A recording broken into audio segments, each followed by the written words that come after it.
within an incredibly busy world. The pace of life is often frantic, our minds are always busy, and we're always doing something. So with that in mind, I'd like you just to take a moment to think, when did you last take any time to do nothing? Just 10 minutes, undisturbed. And when I say nothing, I do mean nothing.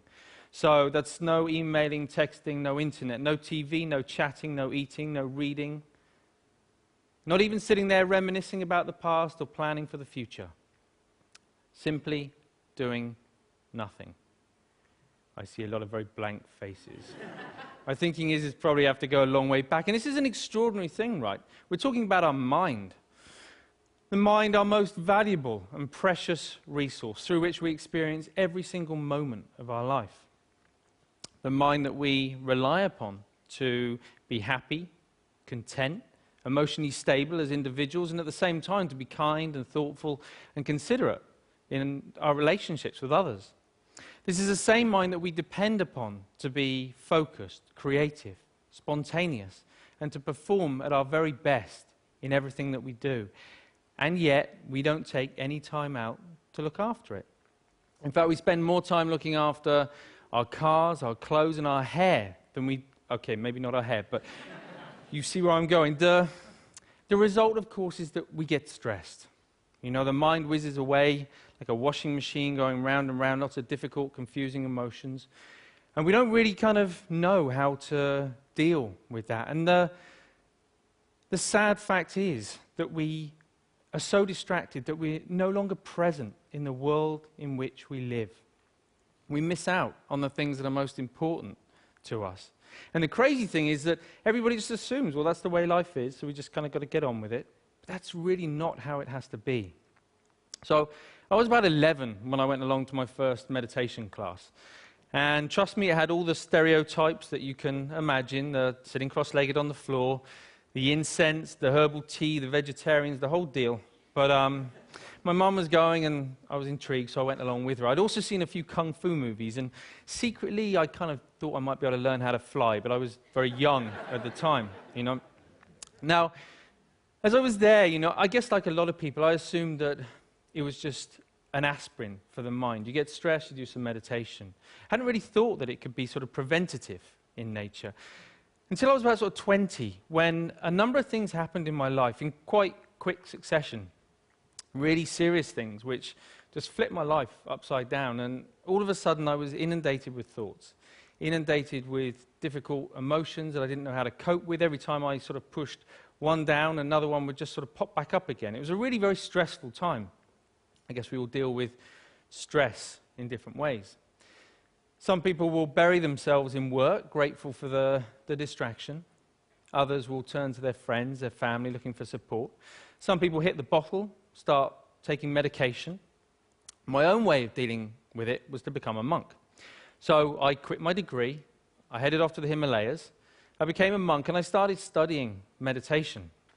People often ask me, you know, what I learned from that time. Well, obviously it changed things, you know. Let's face it, becoming a celibate monk is going to change a number of things. But it was more than that. You know, it taught me, it gave me a greater appreciation and understanding for the present moment.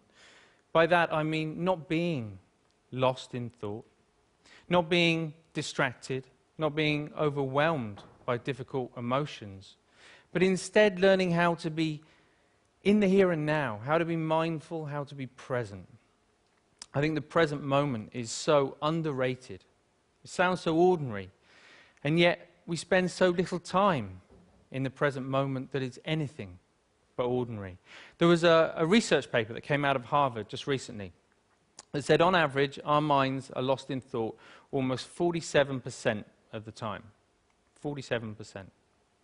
At the same time, this sort of constant mind-wandering is also a direct cause of unhappiness. Now, we're not here for that long anyway, but to spend almost half of our life lost in thought and potentially quite unhappy, don't know, it kind of seems tragic, actually, especially when there's something we can do about it. When there's a positive, practical, achievable, scientifically proven technique which allows our mind to be more healthy, to be more mindful, and less distracted. And the beauty of it is that even though it kind of need only take about 10 minutes a day, it impacts our entire life. But we need to know how to do it. We need an exercise, we need a framework to learn how to be more mindful. That's essentially what meditation is. It's familiarizing ourselves with the present moment. But we also need to know how to approach it in the right way to get the best from it. And that's what these are for, in case you've been wondering. Because most people assume that meditation is all about sort of stopping thoughts, getting rid of emotions, somehow controlling the mind. But actually it's quite different from that. It's more about sort of stepping back, sort of seeing the thought clearly, witnessing it coming and going, emotions coming and going without judgment, but with a relaxed, focused mind. So for example, right now, if I focus too much on the balls, then there's no way that I can relax and talk to you at the same time. Equally, if I relax too much talking to you, then there's no way I can focus on the balls. I'm going to drop them. Now in life and in meditation, there'll be times when the focus becomes a little bit too intense and life starts to feel a bit like this. It's a very uncomfortable way to live life when we get this tight and stressed. At other times, we might take our foot off the gas a little bit too much and things just become a little bit like this. And of course, in meditation, we can end up falling asleep. So we're looking for a balance of focused relaxation where we can allow thoughts to come and go without all the usual involvement. Now, what usually happens when we're learning to be mindful is that we get distracted by a thought. Let's say this is an anxious thought. So everything's going fine, and then we see the anxious thought, and it's like, oh, didn't realize I was worried about that. You go back to it, repeat it. Oh, I am worried. Oh, I really am worried. Wow, there's so much anxiety. And before we know it, right, we're anxious about feeling anxious. You know, this is crazy. We do this all the time, even on an everyday kind of level. If you think about the last time, I don't know, you had a wobbly tooth. You know it's wobbly, and you know that it hurts. But what do every 20, 30 seconds? I don't know. It does hurt. And we reinforce the storyline, right? And we just keep telling ourselves. And we do it all the time, and it's only in learning to watch the mind in this way that we can start to let go of those storylines and patterns of mind. But when you sit down and you watch the mind in this way, you might see many different patterns. You might find a mind that's really sort of restless and the whole time. You know, don't be surprised if you feel a bit agitated in your body when you sit down to do nothing and your mind feels like that. You might find a mind that's very sort of dull and boring, and it's just almost mechanical. It just sort of seems to, it's as if you're just sort of getting up, going to work, eat, sleep, get up. Or it might just be that one little nagging thought that just goes round and round and round to your mind. Whatever it is, meditation offers the opportunity, the potential to step back and to get a different perspective, to see that things aren't always as they appear.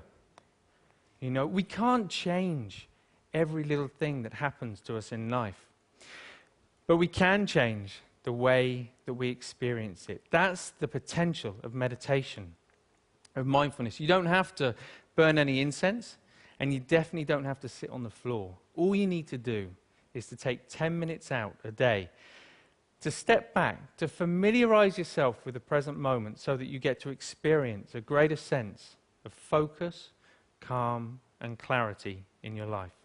Thank you very much. Thank you.